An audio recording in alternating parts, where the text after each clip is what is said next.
We now join America's most popular show already in progress. Everybody loves Hypnotoad. You must listen. Listen. FBT Live. Hey, do you know what the process is, Doc? Let me just ask you this question. When we're speaking about districts, I would be in what they call the Travis County, right? And so how do I make Steve County out of Travis County? Do you know if that's possible, or what's the prerequisites? 'Cause I've heard things, and I just want to see what you know.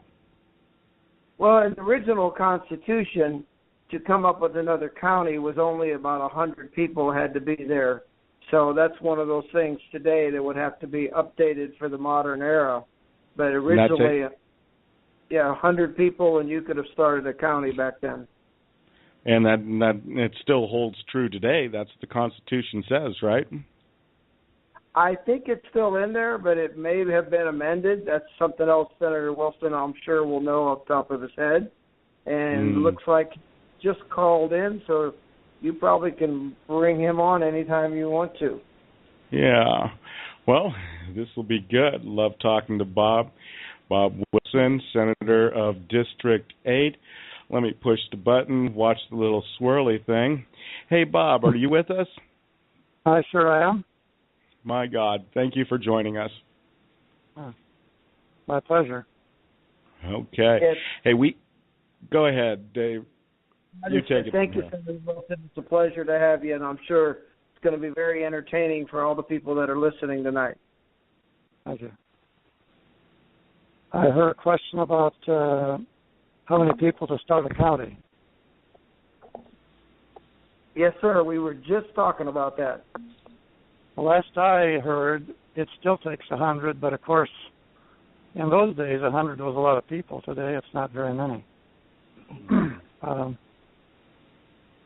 The reason one of the things that we probably need to amend and bring into the modern era, and we figured you would know that off the top of your head, so I'm glad you knew it was still 100.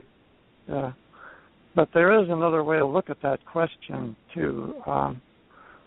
The Congress looked at this 3 or 4 years ago, and one of the representatives suggested that rather than require changes in the existing counties that within the state of Texas, like Tarrant County is where Fort Worth is, okay? Well, that's part of the greater Robertson County, which goes from way north of Fort Worth to almost College Station. He suggested and made a bill that we consider the existing counties of the state of Texas, and there are hundreds of them, as possible precincts within each greater county like Robertson. And let them continue to have the same, you might say, makeup in terms of people and neighborhoods. Make sense? That sounds pretty good. Interesting. Well, that doesn't mean politically they would be the same, of course, because politically they have probably been skimming a lot from the amount of funds that they get to handle. I don't know in every case, but in most cases they're skimming, you know. So, well, would these precincts, would they kind of like have the ability to, that a county would, you know, would they be able to, let's just say if that existed, if I was in the Gillespie County precinct of Travis County, could I set my own laws like a county? If we were to amend the Constitution to give precincts authority, we'd be kind of creating a different structure, no? Well, that would be not a matter for the national government to decide, but rather for the county, the whole original county to decide. That is beautiful, I guess. I get you. Okay. So I like that. What was the name of the county before City of Austin became a county of its own? I'm trying to remember what the name of that was. Or was it Austin County? Travis County. No, I can't tell you. Anyway, so I'm familiar with Robertson County. So Robertson County could have a major say, in whether Tarrant County should operate most of its affairs on its own. Now, the reason for us passing that act was that our theory of governing is the closer to your house the government is, the better it's going to work. Mm-hmm. And then conversely, the further from your house the seat of government is, the worse it gets. Right. So Washington, D.C. is really far from us, right? Yeah. For sure. So, the people who are serious about Tarrant County functioning in many ways that it already has been functioning could get together and present a proposal. It'd be considered by the commissioners of Robertson County, and chances are they would approve it. And they might want to, not knowing these people very well yet, they might want to have a trial period of a year or whatever, where the county could kind of monitor what the precinct was doing. So a whole lot of things wouldn't have to be rearranged that way. It just keeps life simpler. Now, think then about what the businesses or the residences in Tarrant County have to do. Well, sometimes they have to go down to an office, which is a building, and they know where that building is, and they know the people there. And the people that really work for a living, helping the people of Tarrant County, which would then be Tarrant Precinct, they would be talking to the same homeowners as before. So it keeps it all friendly. There's really no point in playing the old game of fruit basket upset, like starting all over. So that seemed like a rational thing to do. It's also kinder to the people that are already there. But we're open to suggestions. What we're trying to do, though, and most of the senators and representatives nationally agree with me on this, is reduce both the workload of the national government, but also reduce the power and reach of the national government, with the goal, maybe ultimately, of the national government of Texas taking primarily care of international affairs. Now, there's a huge difference between a coastal county sitting up against the Gulf and a high plains county at around Lubbock, right? Yes. There's huge, huge differences. They don't have many hurricanes up in Lubbock. That's true. Senator Wilson, now Steve and I have the pleasure of knowing, but many people don't know. They know you're a history buff because we talked about that, but they don't know the history of Senator Wilson.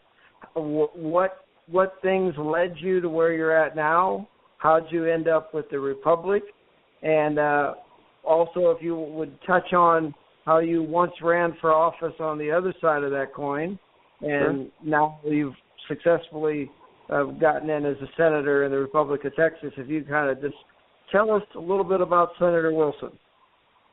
Okay. As a boy, if I would go to my dad with a question, he would almost always say, well, go get the dictionary, let's look that up. And then I would look it up and he would help me. So I had that thing of you always do research on your own. I mean, from the time I was probably 4 or 5 years old. So I had a dad that was pretty cool about forcing you to find it yourself.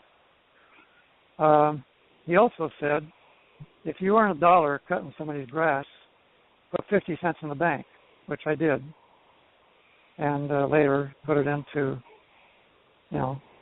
Fidelity's account under Peter Lynch, and did all right. But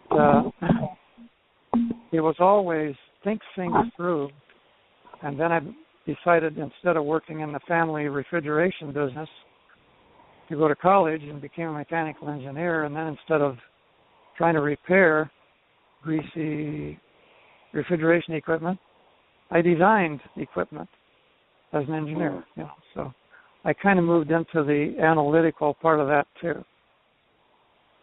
But as an engineer, and again, this was at Iowa State University up there in Ames. Now, the snooty rich kids down at Iowa U, they called Iowa State Moo U because we were an agriculture college. But agriculture and mechanics is like Texas A&M. I have a great respect for the Aggies. Well, you had to know something to graduate from engineering at Iowa State. And so we were taught to question everything. Let's say that a professor said, well, F equals ma, force equals mass times acceleration. Well, I asked, well, how can you prove that? Is that just something we're supposed to plug in the numbers and see if it works, or how can you prove that? I questioned everything. Later on, when people said that black was white and white was black, I questioned them. I said, can you prove that? Otherwise, I don't want to listen to you anymore. And so that became my way of navigating through the business of engineering and life. I was in the Army for 6 months as an officer, and got a little bit of taste of Army life, and figured out that a peacetime Army is a huge waste of money and talent and a very corrupting influence. So I recommended against that. There's just a lot of things that happened. Well, I kind of retired early and moved down to Florida on the beach of the Gulf of Mexico, where the sand is as white as your dinner plate, And down there, some of the people that I started running around with were libertarians. Well, that'll tell you a whole lot about how I learned to think from that. And they convinced 5 of us to run for offices. So we had one running for the House of Representatives of the United States.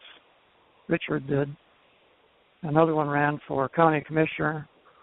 I ran for state legislature. Ran during years 93 and 94. And the election in 94 was the Republican Revolution, when anybody that wasn't liberal pulled the big Republican lever for straight ticket. And so I didn't win, thank goodness, because I didn't really want to be part of that mess anyway. But being on the same platform with all of these Democrats and Republicans taught me something about the dark underbelly of politics. It's pretty bad under there. So that convinced me that there wasn't much way of retrieving that system. We watched one good man named Joe Scarborough, who did get elected to the U.S. Senate or Congress, House of Representatives, and he himself got kind of corrupted over 2 terms. So that was another lesson. So what's the next thing? You asked, about the running for office. During that time, I learned to answer a lot of questions, I had to study all kinds of issues because they can ask you questions on everything from education to agriculture, and you have to know.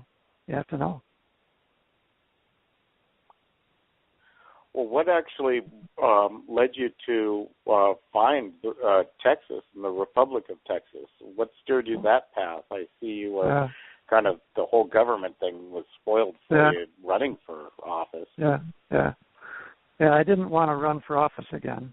I was in Texas because I was sent here by a major employer to design and build a huge factory complex up in Denton, Texas.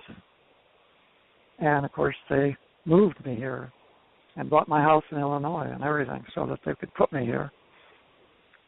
So here I was, you know, and it's been my home ever since. Incidentally, that plant finally closed and they moved it to Mexico. Gives you a little clue about what's happening to jobs, doesn't it? Right, for sure. The jobs went to Mexico. At any rate, I was just going along doing my thing here in Texas, and my thing was I learned to be an architect as part of being a facilities engineer. So I was doing residential architecture, and I was really good at it because I have a knack for it, and I have a spatial sense that most people don't have. So a friend of mine, Alan, called and said, "Hey, there's a guy teaching over here at the buffet, the Ryan's buffet there, north end of Fort Worth." And so I went over there to visit, and it was a guy named Jerry teaching. And his question every week when he started out was, "Do you know who you really are? Do you know who you are really?" And all of us thought we did. All of us found out we didn't know who we really were. But in the process of discovering who you really are, your whole worldview has to change. And some people call that a paradigm shift. Mine changed radically. And so after 3 years of that, I was teaching a class. Jerry had moved on to other things. And one day, a guy named Merle called me and he said, "Hey, I'm going to be promoted to vice president of the Republic, and I need you to take my seat in the Senate." And I said, "Nope." I said, been there and done that, you know. He said, "No, this is the Republic of Texas." And I said, "Yeah, but it's all the same." So he convinced me to visit them. Well, I asked him why Jerry was no longer president. He said, "Well, federal marshals, U.S. marshals, arrested Jerry about 7 in the morning on his way to his office, and none of us have ever heard or seen him again. He just disappeared." Oh, wow. He went into a black hole. They did writs of habeas corpus, but none of it worked, and he was gone. Well, part of the reason he was on a black diesel bus with black windows driving around the country from one federal penitentiary to another, never was charged, was in federal custody for 3 years without being charged. So now you know why we have a case against the U.S. That is illegal by all their own laws and outrageous by international law. So you just can't do that. Yeah. And they commonly do that. I've heard diesel therapy is a normal way of dealing with anybody they don't like. That's right. Oh my! And, so you came in right when, right after Jerry Law was, kidnapped. Kidnapped, yes, and that's the only word for it. It wasn't an arrest because they didn't ever charge him. It was just they kidnapped him and pirated him away. It's like Shanghai, you know. Some Chinaman would get drunk and the next morning he's on a ship headed for San Francisco. So what did you think go ahead, Doc. Sorry. I was going to say, Senator Wilson, when you saw that and you were already pretty well fed up with the regular politics, did that inspire you even more to become the senator and get involved? Well, I visited the Senate, and when I met the guys there, very substantial men and women, and it impressed me. Now, the problem with it was they were having a great deal of trouble writing up an act for Congress to debate and vote on. It's called a bill at that point. I looked at what they had written and thought, this is atrocious. I mean, I never took English past high school. In fact, I didn't even take English in high school. I hated English. I don't know why. It's just me. But if I hate something, I try to get out of it. So I took journalism instead of high school. When I got to college, I took journalism instead of English. And that turned out to be an inner spirit guide, because journalism teaches you how to write so that people will start reading and not be able to stop reading. The first sentence grabs their attention, the next paragraph holds their attention, and then if you've done your job, they'll go as far as they need to. Now, if they need more, they'll go to the next page. If they don't, they'll go a couple paragraphs and say, wow, that's very important information. You know?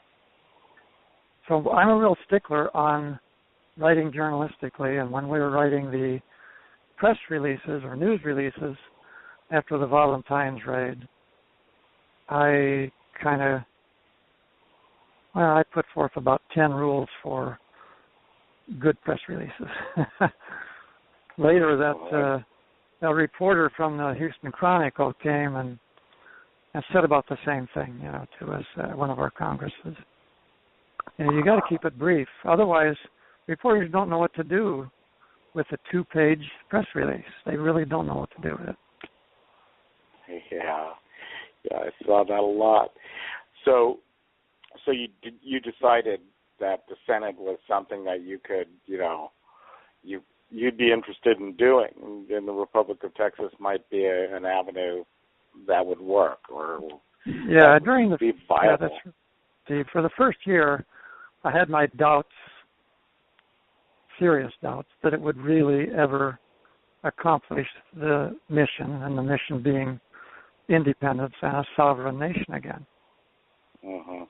Because I kept saying to them, how can we, the people, in this joint session of Congress and other officers here, possibly convince the people of Texas that we can govern Texas? How?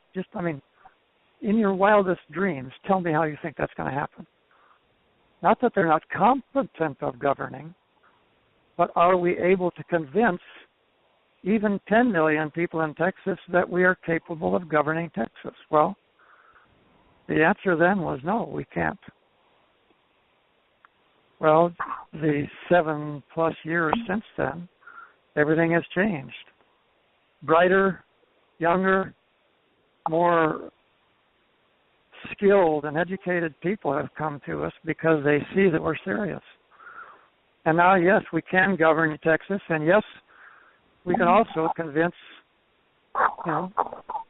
probably some millions of people in Texas that we're capable of running it better than what they've got now. Because one of the answers, if a reporter says, why do you think you can govern Texas, is, well, tell me how good the people that are doing it now are. Right, totally. Yeah, turn the question back on the reporter, on the question interviewer, Mm-hmm. Brag on somebody in higher office. Brag on them. Tell me what they did. All right. Tell me how the U.S. is changing, how it's getting better, and we're receiving more freedom and liberty each year. Exactly. Oh, God, I don't need fairy tales, and that's all they can tell us. Yeah, wow. As measured by an outside, unbiased watchdog organization. What is your freedom index? Now that this bunch of yahoos has had it for 4 years, Yeah, but they make the index so they could, they just change the index. It's all a fiction. It doesn't matter. Logic isn't real with the current government or anything like that.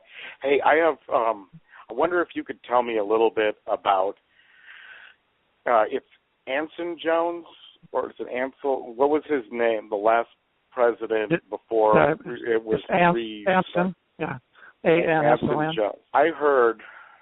Okay, tell me about the vote of Texas and how it actually allegedly voted to join the United States. Was that an actual lawful process or constitutional process? Because I've heard before it wasn't.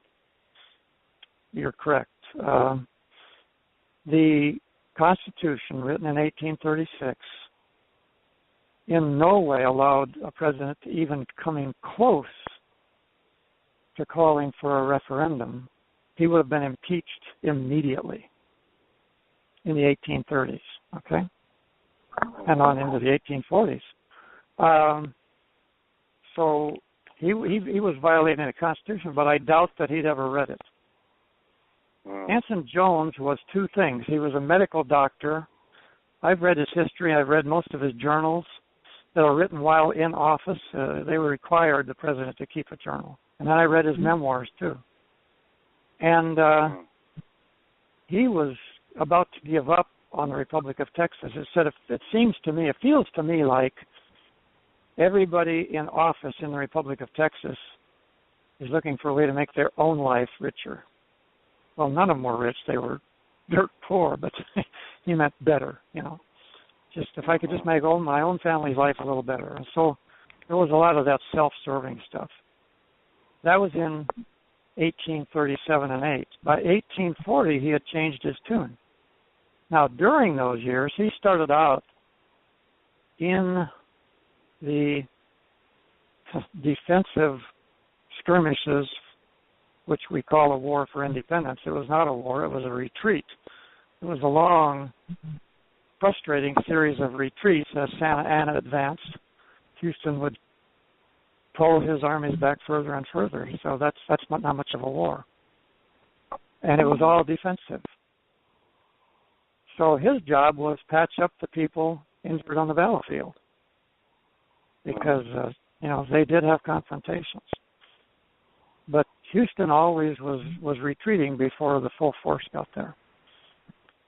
And that was a bad thing. It was everybody in Texas was trying to run away from Santa Ana. It was called the Great Scrape. I don't know what scrape meant in those days, but they were scraping to get out of town and go to Louisiana. And they were fleeing because he had fearsome armies. And he had a cavalry that was the best. They had lances about 10 feet long, and they could cut down 3 or 4 people just on one swing of the lance. It was like a long sword. And so it was a tough deal.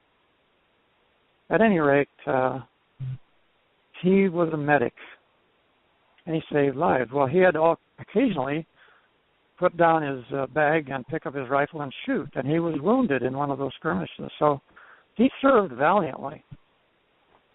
But he was an underling to Sam Houston, and Sam Houston wanted annexation real early. Now, remember that Sam Houston served in the same U.S. Army that Andrew Jackson did. And Andrew Jackson became President of the United States. Houston became President of Texas. You see where this is going? Yep. Because they were both U.S. Army officers. So Houston directed Anson Jones to go to Washington City, which is what they called it before it was called District of Columbia, and sort of do some schmoozing and see if he could get them interested in annexing Texas. This was early in the game. So that was his thing. Well, Anson, as an emissary and later as Secretary of State, had to do what his boss told him. By the time that he got to be elected president, he was pretty well conditioned to the idea of annexation. Well, under the president before him, the Texas Senate wrote up, and we have a copy of the original, full size, full, color and everything. They wrote up a treaty of annexation. It actually was just called a treaty. And a treaty was to join the United States, the States United. Join the other states, and there were like 23 of them at the time. Okay? And that treaty was sent to the U.S. Senate because Senates handle these international matters. And the representatives handle more of the national and internal matters as a general rule. Well, the U.S. Senate debated it fiercely, and by I mean fiercely, there was screaming and shouting and calling names for a long time, and finally it was voted down almost 3-1. It was a lot closer to 3-1 against it than it would have been to 2-1 against it, like 2.9 to 1. And so it was a no deal, and so Texas promptly withdrew it and started negotiations with France and England. Now, Houston managed to convince people to go visit Houston and to visit France and England on behalf of the Republic. And both of them were interested in trade because if you knew anything in the 1830s, it was that you can grow stuff in Texas a lot better than most places. It was 10 times easier to grow good cotton in Texas than it was in Alabama, okay? Because then cotton balls get rotten out there in Alabama. And the soil's better and the climate's better. So, anyway, that kind of led that whole thing. And so when the Andrew Jackson influence took hold, manifest destiny, the destiny of the U.S. is to rule from sea to shining sea. Okay. Yeah. I get where they're going. Yeah. Well, then a joint resolution was made by House and Senate of the U.S. and brought by a couple of U.S. congressmen. And they met personally with Anson Jones, and he said, well, I'll take it up. And so instead of calling an emergency session of Congress, which would have been the 10th Congress, so this was basically a 10-year existence already, he sent horseback riders telling them they didn't need to bother because there was going to be a referendum vote. Well, for him to call a referendum vote without assembling Congress is totally unconstitutional. Mm-hmm. The problem is that the Supreme Court of Texas was not in session either. Remember, the only way to go anywhere was walk or with the help of a horse. Either you're on it or you're behind it. You know? So you couldn't just call them together and the next day they were there. And so this whole thing proceeded. And of course, the U.S. knew all this.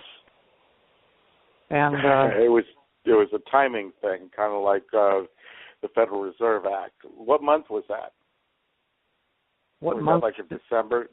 Yeah, when he told. Okay, so he sent writers to the 10th Congress to say don't come to work. That was in July, like mid-year. Okay. Yeah, and actually the U.S. flag was not raised over Austin, Texas, until January of 1846. Mm-hmm. So Texas was a nation from 36 to 46. Now, lots of stuff was done during 45, but 46 is when they changed flags. Did the 10th Congress ever take? Did they ever open? No, the 10th Congress was never convened. In fact, the U.S., as part of the treaty, said that a new state constitution had to be written, and so there was a convention for delegates for a constitutional convention for the new state of Texas before it was a state. And the thing we're researching in depth right now is where the heck were those delegates from? Well, most of them hadn't lived in Texas for a year. Oh, really? No, really. Oh, my God. Yeah. So it was a real cluster. Okay. This was a slick job. It was a political maneuver. Totally. But then the U.S. has always been very slick in politics. Now, slick and deceptive are kind of the same thing in U.S. eyes, you know. To be slick, you have to deceive. Okay. So Bob, so that makes the 10th Congress didn't actually convene until, I would guess, September 2005 when it was reassembled. Would that be about right? That's just about right, yes. Because we're in the 19th Congress right now. 20th Congress comes, in September 7th, I believe it is. And, wow, well, that's kind of crazy history, don't you think? Yeah, it is. It shows a lot of things. One is something that's done by way of a treaty is really a contract. And contract law is universal and well known. Contract law says if both parties don't know and understand what the terms are, the contract is not viable and it's null and void. Well, the government of Texas did not know what the contract meant. In Anson Jones' journals, while he was still president, and this is part of our evidence, okay? In his journals, he wrote, every meeting we had with anybody from the U.S., whether they sent somebody from the State Department or somebody from Congress, it was always, Texas will retain its sovereignty after they join the other states. And now, feel that way. Well, they intended for him to feel that way. It's how they took a gullible new president and convinced him that this was the best thing that could ever happen. Well, he violated the Constitution. He didn't even ask an attorney general of Texas to look over this proposed treaty and whether or not he could call for a constitutional convention. Well, he couldn't. You see? Right. Well, like you pointed out earlier, he was actually programmed by Sam Houston by making him the emissary to go to the city of Washington to sit there and try to annex it. So he was being groomed for the job. Yeah, exactly. Yep. So people got this big statue about 100 feet high of Sam Houston beside I-45. I've seen that. That's crazy. Sometimes I feel like blowing it up because he may have helped win the war, but he sure torpedoed the thing after it got going. Well, I agree with you there. I don't even think he was that good at the war. I think he could have done a lot more. Well, if you want to know the real heroes of the Battle of San Jacinto, the first thing they asked me to do when I got in the Senate was to prepare a speech and present it at San Jacinto to the crowds that are assembled there for San Jacinto Day, which is a big deal in Texas. Out in front of the San Jacinto Monument, which incidentally is taller than the Washington Monument in D.C. People don't even know that. The San Jacinto Monument is taller. Anyway, I studied intensely what the whole battle and the whole thing was about for a couple, 3 months, and then went down there. And at the point that I had to give that talk, I was at my weakest. I had to lean on the podium to keep from falling over because I had a serious illness called invisible colitis, and so I had lost 30 pounds and a lot of strength, But that's still recorded. In fact, it was on our website, recordings for a long time. And that battle was these continual retreats. Now, he would find the next river. The nation Texas is drained by about 10 rivers, all of them running from the northwest towards the southeast. In other words, they drain into the Gulf of Mexico. And, of course, it's that way because Houston's the lowest city, and all the other parts of Texas have to drain south and west to get to the Gulf, right? Well, he would just go to the next river, get on the other side of it while he still had time, and then set up barricades so that they couldn't start shooting at him, So this was kind of a Corps of Engineers operation, really. It's more moving and building fortifications than shooting. historians believe that he was a genius because the further northeast he went, the muckier the ground became. I mentioned earlier that the strong point of Santa Anna's Mexican armies were his cavalry. But cavalry depends on solid ground, because if the ground gets marshy, the cavalry is in deep trouble. You can shoot them right off their horse because the horse can't go much and that stuff. They can go in some water, 3 inches deep, but they can't make way in the swamp. And the horses get real skitterish and frightened. Anyway, whether it was genius or providence, I don't care which it was. Personally, I really think it's providence. He ended up on the north side of Buffalo Bayou, and Buffalo Bayou then empties into the San Jacinto River. So on Santa Anna's right was the San Jacinto. Ahead of him was Buffalo Bayou. Behind him, and he didn't even know this, was something called Peggy Lake. It just looked like a green field, but it was a marsh. Peggy Lake is there today, and they've probably cleaned it, but it was a marsh. So the only side was the side that Santa Anna had come in on, and in fact he had his armies wait until his brother-in-law, General Cos, C-O-S, arrived with about 600 more troops, and it was getting towards late afternoon, so he said, give them all fiesta and siesta, let them eat and sleep.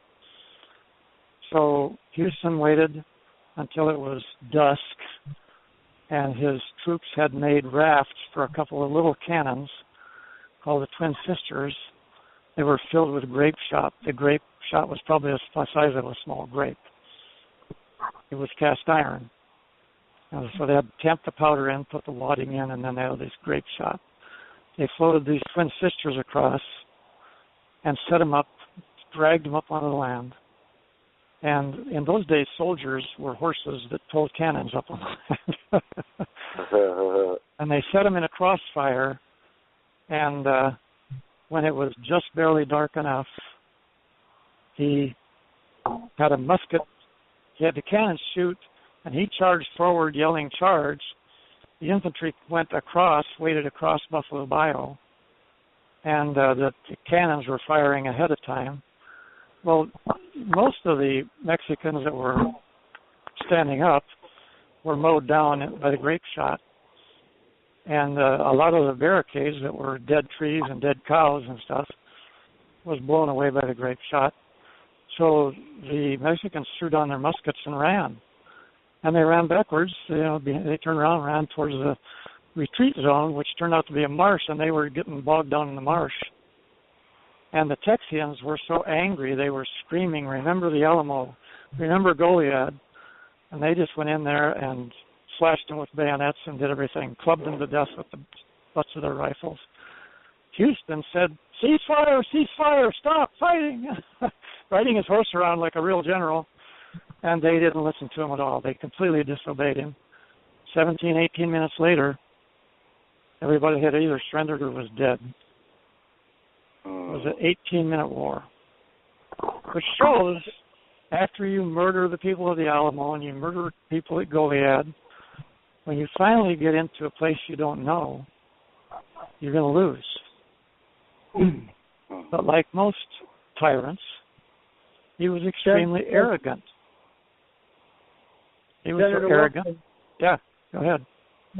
The history that you just covered was fabulous, and I just wanted to, if you wanted to speak a moment on the documentary that is on the website that you played a great role in, and let people know that is you speaking, and a little bit of the history of how you did that documentary, because that is very fabulous on there. Thank you. Well, we really have the famous president of the United States to thank for that. If Obama had not been elected, Russia Today would not have contacted us through our website and asked us if they could film a documentary. Now, the guy that contacted us was Alexei Brezhnikov, born and raised in Moscow. But his father was an inventor. I've talked about arrogance, okay? His father invented something that was really wonderful. And instead of rewarding him, the Bolsheviks, who wanted to take the credit for it, stole the invention, claimed that it was a Bolshevik invention, and sent him to Siberia, where he withered away, you know. Wow. You know, so arrogance is a dangerous thing. And those stories keep me extremely humble. Yeah, I got some gifts, I got some skills, but it was Providence that set it up where Russia Today wanted to do a documentary, and it turned out to be Alexei. Guess what Alexei thinks of communism? Not happy about it. Not happy. And so he had done many documentaries all over the world, a lot of them in Africa, so the people of Russia could actually see how other cultures function. And he did the best documentary. I think that whole thing was inspired by God. And I just kind of followed his lead. He asked me to make a list of places we could go and people we could talk with, and we collaborated on that. And 7 days of filming every day. We had to drive, so it was a full day every day for 7 days in a row. Yeah, and there was, so if you figure at least 4 hours of video times 7, you got 28 hours. He boiled that down into 26 minutes of YouTube video. Right. I've seen that video quite a few times. That's really good. And people can actually go see that video, and that's at thetexasrepublic.com. You know, it's on the right-hand side. Go ahead and play it. It's the RT clip. I'm sure that there's going to be more videos made in the future. Oh, yes. Hey, Bob, here, what's the most important thing right now for everybody to know about anything, the United States, Texas? If you could name one thing that's important, what's important? Most important for people in Texas to know right now? Yeah, people in Texas, people in the United States, but let's keep it at Texas. What's important? I think the most important thing, let's start with Texas. The most important thing for Texans and Texians to know is that there is hope, because I think people are losing hope.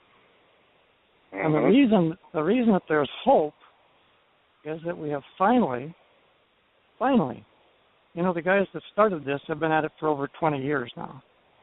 Mm-hmm. Talk about dedicating a major chunk of your life. The guys that were there like Ray and Ed and Don and Coolidge, man, they've been at this a long time. Yeah. And we finally have found a way to get justice to happen. I'm not going to tell you all the ways, but those who are coming to our meetings know what they are. But have hope that not only can we have freedom again, we can have sovereignty. And if you have sovereignty, it means no organization or nation anywhere in the world can tell you how to govern yourselves. And the way we can get it is through the fundamental right of self-determination. That's all I'll say. It's a fundamental right. Any people group has a right of self-determination. So have hope. The right to self. Okay. Hope is the most important thing. Hope is the most important thing, because when people lose hope, they lose energy. They lose a vision. Well, your vision can be one of a free Texas where there are no property taxes, no income taxes, where if you want to start a business, you don't have to get a permit to start a business. If a kid wants to have a lemonade stand, they don't get stopped by a cop driving by. A place where you can do whatever you want as long as you're not harming someone else or their property. I mean that literally. You can do anything you want unless you're harming someone else physically or harming their property. Think about that, folks. Think about it deeply.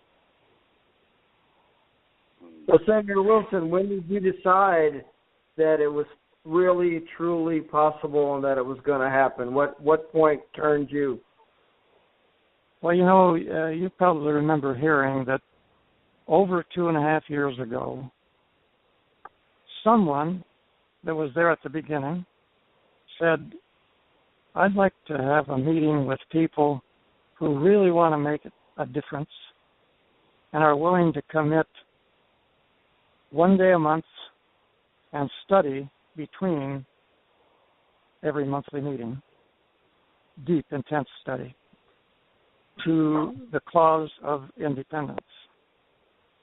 So about almost 20 of us showed up at the first one. It was called, at first it was called the International Committee. Later I got them to just refer to it as the think tank. Because the think tank, because everybody has think tanks, Apple Computers started in a think tank. Just a place where you go and you get paid to think. Pretty nifty, huh? Henry Ford said thinking is really difficult. That's why most people don't bother. Yeah, so we've talked about that. Currently, we call that the International Committee, but that was started under Richard Perkin when Richard Perkin was serving his second term as president. He took over after Jerry Lahr was kidnapped, and I believe Billy Ford was the person that was in charge of the things, and Ray Cannon was actually doing a lot of the stuff. Ray was the only one. Ray was the only one studying the international solution. Billy was just Secretary of State. The Secretary of State didn't have very much to do.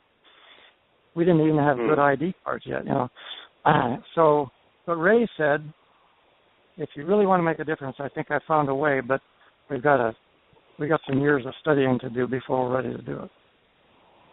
So the first time we met, we elected Billy as chairman of the International Committee. Okay. Got it. We're just trying to figure out all the stories. Doc and I have been talking to a lot of people the last few weeks, and we're definitely humbled by all the passion and dedication through the years. And we find out new little nuggets every week, it seems. Yeah. Well, it helps to have somebody that was there long enough to know the history. Mm-hmm. And I've always, HistoBuff is my email, and it's also my Skype, I'm a history buff. I didn't think I was, but I turned out to be. I was always too busy to be. So here's a question for you. You said hope is the most important thing. Now, one of the things that I always tell people when they talk about the corporate elections in the United States, what they're going through right now, they go, who do you want to be president? And I go, well, Hillary, right? Because that'll, destroy the United States and get people pissed off, and that'll take away their hope, which I believe will allow them to move on. And I believe that the best thing that'll happen to the United States is Texas leaving the United States, because that would force them to look at themselves and maybe let us lead by example. Is that thinking of mine logical, illogical? You have an analytical mind. What are your thoughts if you were to try to vet that? It's very logical. It's a bucket of cold water when you're sound asleep, splashed on your face. It's a wake-up call. They'll say, why did Texas leave? Because they wouldn't put up with it anymore. Well, how did Texas leave? Well, they found a way. Can we use that way? Sure, they'll help you. Well, I sure hope that they don't. Well, I don't know, man. I just want Texas free. I want to explore this thing called freedom and liberty. I want to try to do what you were talking about a few years ago.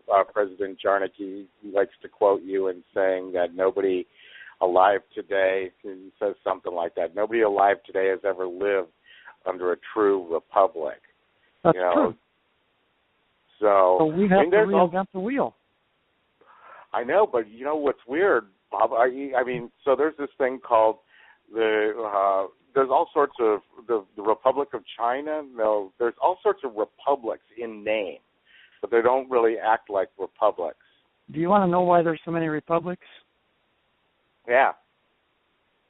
Because in the 1800s, starting at the beginning of the 1800s, the word republic was the go-to word if you're going to start another nation.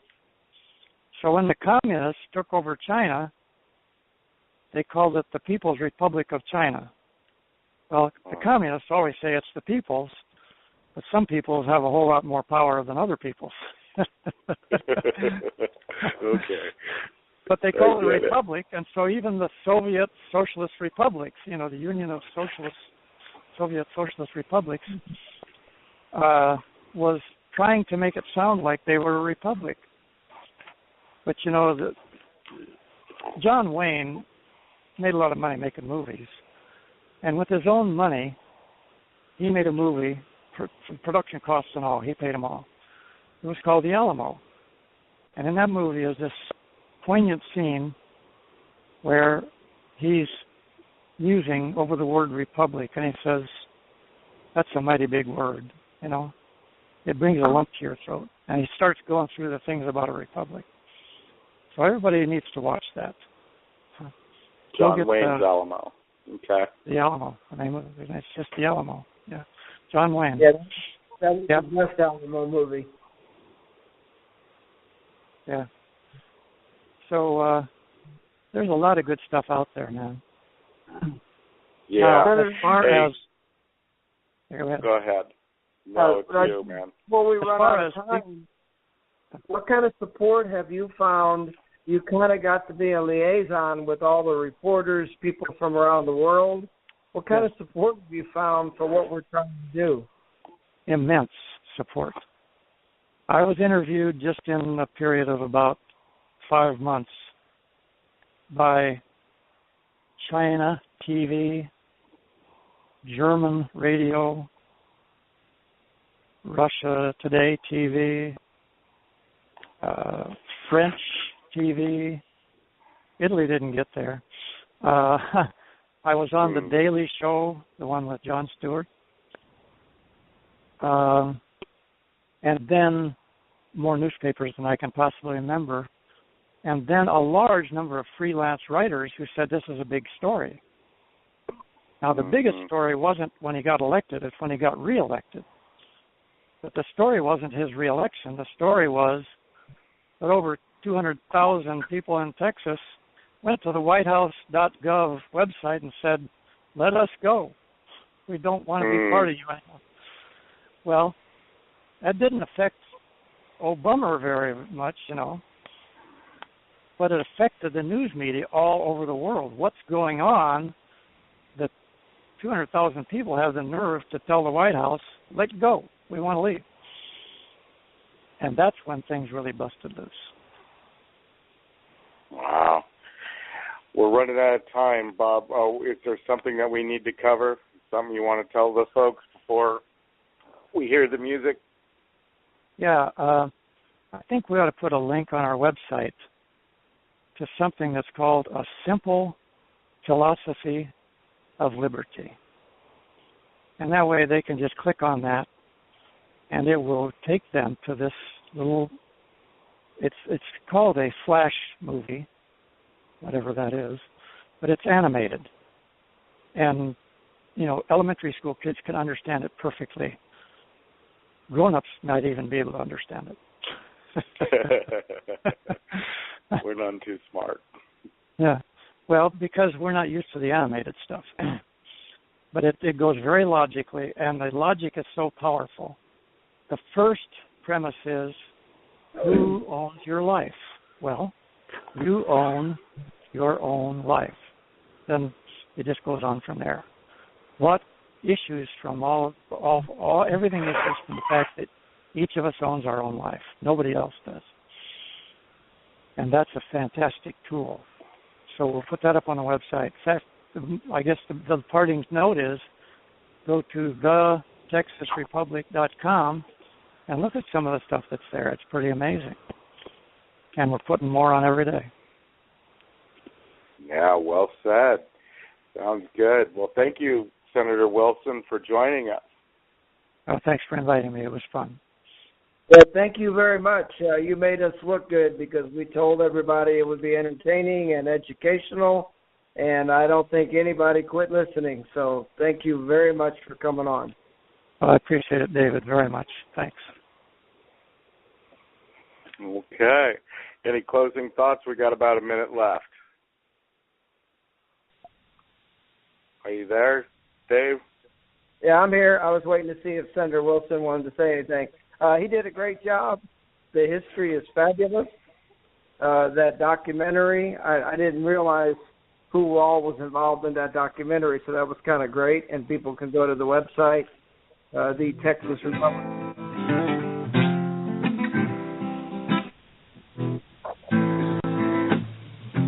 Got around everyone and let me tell you. Well, that was kind of a bummer. That's all right. The systems kick in when they're not supposed to. So I put my finger in it. What's the website? One more time. TheTexasRepublic.com. You can hear the voice you just heard in the interview, Senator Wilson, walk you through the documentary. There's lots of great press releases, and we welcome everybody to show up at our next meeting, second Saturday in July at Tomball, Texas. There you go. Well, good night, folks. Love you. Take care.